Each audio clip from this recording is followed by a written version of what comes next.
Nabi mengatakan pertama kali yang akan ditanya di akhirat nanti adalah masalah sholat. Jika sholat yang baik, yang lain itu baik.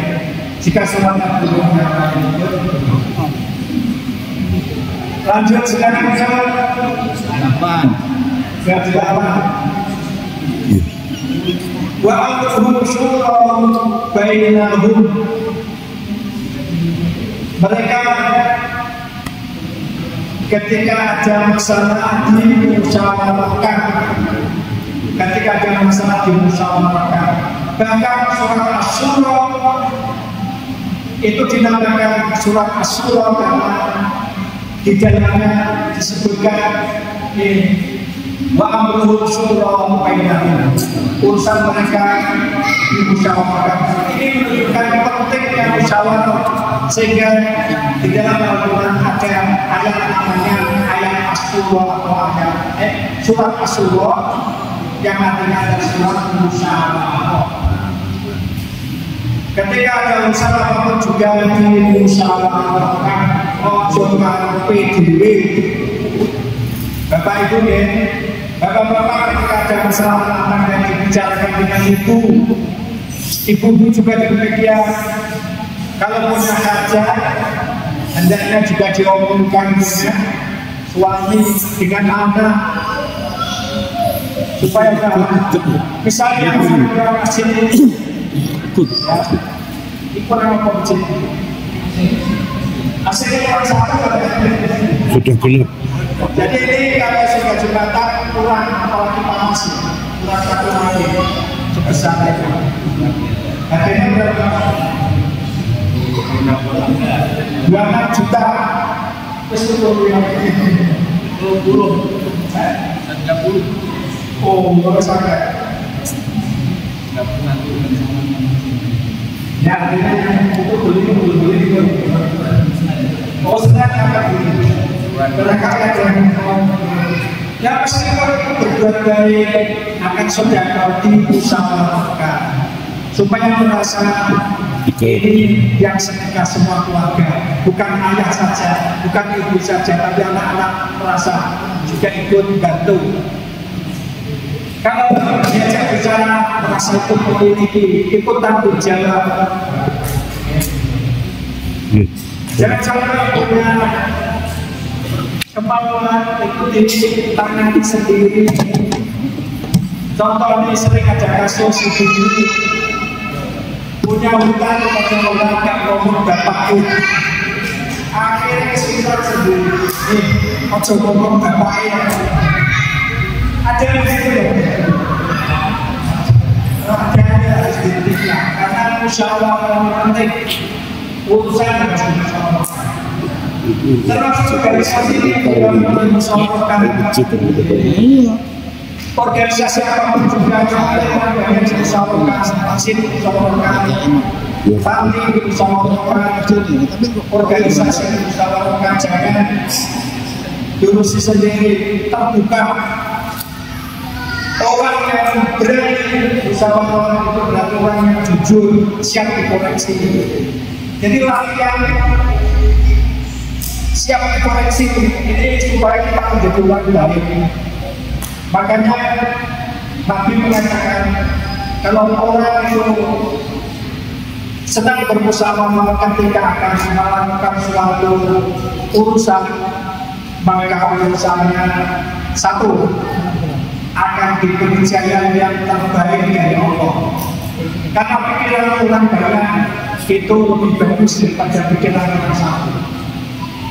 Yang kedua, yang lain ikut tanggung jawab, ikut memikirkan, dan yang lain juga ikut usul ada sisi-sisi yang mungkin tidak diketahui kita. Kita tahu ya, kita ini faktornya apa faktornya? Nabi kita ini sama terbatas. Faktornya yang cerdas, tetapi tidak lalu disebutkan wasyawirhum fil amri, ajaklah mereka musyawarah. Nabi saja disuruh ngajak musyawarah. Dalam rencana perang itu Nabi mengajak musyawarah. Ada informasi apa dimusyawarahkan? termasuk perang Khandaq yang mengajak musyawarah seperti yang sudah dilakukan oleh Bapak menonton sih Salman Al-Farisi yang baru masuk Islam, ternyata diajak musyawarah itu kayak bagus, dibuatkan parit mengelilingi Madinah sehingga musuh tidak bisa masuk kota. Kalau masuk kota bisa tertumpah semuanya. Kalau sudah ada parit, jaga-jaga di dalam parit itu agak aman, risikonya tidak tinggi. Misalnya itu cara menyelesaikan masalah. Jadi musyawarah itu penting. Intinya harus terbuka, harus ngajak kumpul-kumpulan. Ojo dari ketua harus ngomong dewi jangan yang penting. Minimal itu urusnya ngerti, dijadikan pengurus karena memang ikut urus, ikut bikin, ikut diajak musyawarah. Syura. Terus nomor 9. Wa mimma razaqnahum yunfiqun. Sebagian dari yang kami berikan, yang Allah berikan itu diinfakkan.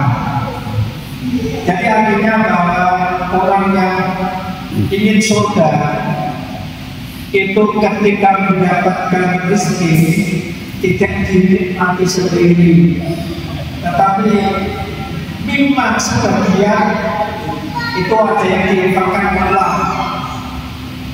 ada yang diinfakkan Allah. Makanya nanti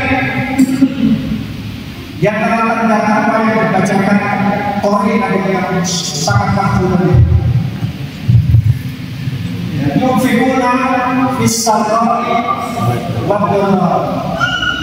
Jadi orang takwa itu diantaranya tandanya adalah suka berinfak di saat senang, di saat lemah, artinya sedekah banyak. Allah di saat sempit, artinya sedikit itu diinfakkan juga.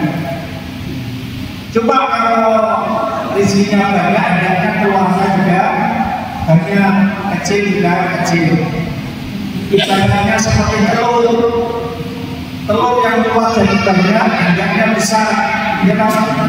Yang keluar dari burung kecil kecil, jangan terbalik. Yang dari telur jadi burung kecil tapi keluarnya besar. Yang nanti besar atau burungnya yang besar karena yang kecil. Saya kosong pantas banyak hidupnya seperti ini.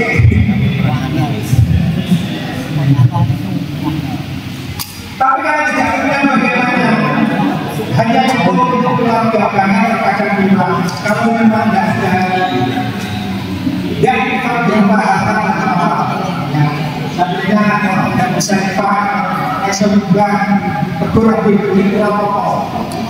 Karena di dalam Al-Quran juga ada yas'aluna karena itu mereka tanya apa yang harus diinfakkan. Ini orang yang tanya orang miskin sampai dia itu nangis tidak bisa infak. Tanya kepada Nabi, maka Nabi disuruh mengatakan katakanlah yang diinfakkan itu bukan kalau ada kemudian afwan itu sebetulnya artinya maaf, tapi berkaitan dengan ada afwan yang kemudian berarti orang pemaaf itu sama dengan orang bukan kemudian juga ya. Jadi orang pemaaf itu dikaitkan dengan sebetulnya kemudian juga artinya orang saya pakai untuk duit di keluarga tidak apa-apa, mendoakan saja juga bagus, atau lewat tenaganya, lewat pikirannya. Jadi itu juga bagian dari infak. Karena ikut kerja, ikut membersihkan, bahkan menghilangkan gangguan di jalan, itu juga bagian dari sedekah. Yang terakhir 10 masih ada yang 10 adalah wa idza masabahum baghyun hum yantasirun. Kalau dia itu mendapatkan perlakuan zalim, dia membela diri. Jadi orang Islam juga boleh membela diri kalau diperlakukan secara zalim. Artinya orang Islam kadang-kadang harus punya keberanian, punya syaja'ah, keberanian. Artinya ya seperti kasus ini misalnya, ada orang sombong, anaknya dihina, tetapi kemudian yang menghina tadi disuruh sujud di hadapannya, disuruh menggonggong seperti anjing. Itu perlakuan yang sangat berlebihan dan boleh. Ya. Makanya perlu dilakukan, itu namanya boleh. Kita ingin membela diri yaitu melakukan pihak yang berwajib, kemudian supaya yang berlaku boleh tadi ditangani. Tetapi ujung-ujungnya juga ada hutang setelah melakukan perlawanan atau pembelaan diri, maka harus memaafkan. Ujung-ujungnya memaafkan. Jadi kalau kita ini diperlakukan secara boleh, maka boleh kita membela diri. Termasuk baru-baru ini ada yang sangat boleh itu anaknya dapur kopi. Berarti ada gimana? Ada yang demikian boleh kita ingin membela diri biar melakukan, ya, itu dibolehkan. Tetapi kita juga tetap harus, kalau sudah sadar membela diri seperti ini,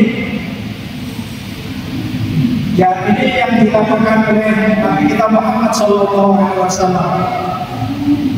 bahwa suatu hari Rasulullah itu sedang istirahat di bawah pohon, sementara pedangnya di sampingnya. Tahu-tahu ada musuhnya datang mengambil pedang, bahkan pedang dalam keadaan terbungkus. Terus kemudian ketika Nabi bangun karena dengar pedangnya nanti dibungkuskan, mungkin dengar suara Nabi bangun. Lawan tadi mengancam, orang musuh yang tadi mengancam. Nah ketika mengancam, Nabi ditanya, siapa yang mau menolong kamu sekarang? Siapa yang mau menolong? Maka Nabi langsung menjawab, Allah, dengan suara keras. Pedang tadi langsung jatuh, dia ambil oleh Rasulullah. Maka Rasulullah kemudian mengancam orang itu, bahkan memanggil sahabat-sahabatnya, kita apakan orang ini? Apa kita bunuh saja, banyak yang langsung dibunuh. Tetapi Nabi akhirnya karena ini dalam posisi yang memang merasa sudah kalah, maka Nabi memaafkan. Ini artinya bahwa membela diri itu harus ada keberanian, tapi ujung-ujungnya nanti harus memaafkan. Intinya jangan sampai dendam terus-menerus. Memang keadilan harus kita tegakkan, tetapi setelah ditegakkan keadilan itu kemudian kita akhirnya memaafkan. Itu dia.